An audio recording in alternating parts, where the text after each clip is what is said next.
Comment planifier le changement? Je vais prendre... Bon, je pense que je vais être un peu trash, mais il faut que ce soit clair. Sur la partie conduite du changement, on a expliqué dans d'autres vidéos quel était le point important qui devait être nécessaire pour pouvoir déclencher le changement, qui était d'avoir un constat commun qui était inacceptable. Donc, très souvent, ce qui est compliqué, c'est d'arriver à avoir ce consensus pour pouvoir déclencher la conduite du changement. Enfin, je vais être assez trash. Très souvent, il faut être opportuniste. Et être opportuniste, parfois, malheureusement, ça veut dire qu'il y a eu un blessé grave dans votre organisation ou en tout cas quelqu'un qui s'est blessé.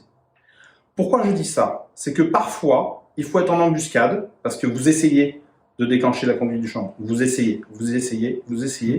Et malheureusement, votre organisation ne considère pas que l'accident qui a eu lieu est suffisamment grave pour exiger un quelconque changement ou accepter que le changement puisse être enclenché.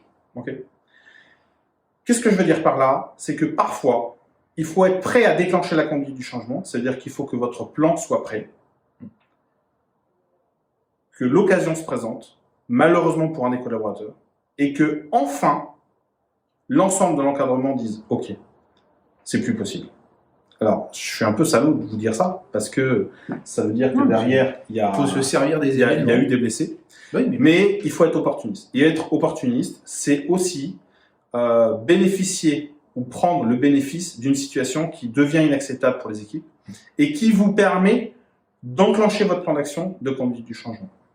Alors, ça sous-entend que d'abord, il faut être conscient de ces mécaniques-là, et puis il faut aussi que votre plan de conduite du changement soit prêt.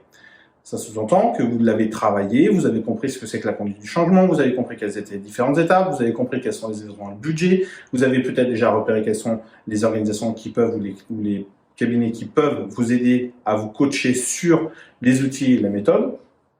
Et vous vous rendez bien compte que si vous n'arrivez pas à enclencher la conduite du changement, il n'y aura pas de changement. C'est ça. Et c'est entre autres pour ça qu'il y a, et c'est tout le paradoxe, il n'y a jamais eu autant d'experts sur le marché. Et les résultats, paradoxalement, ont jamais si peu progressé.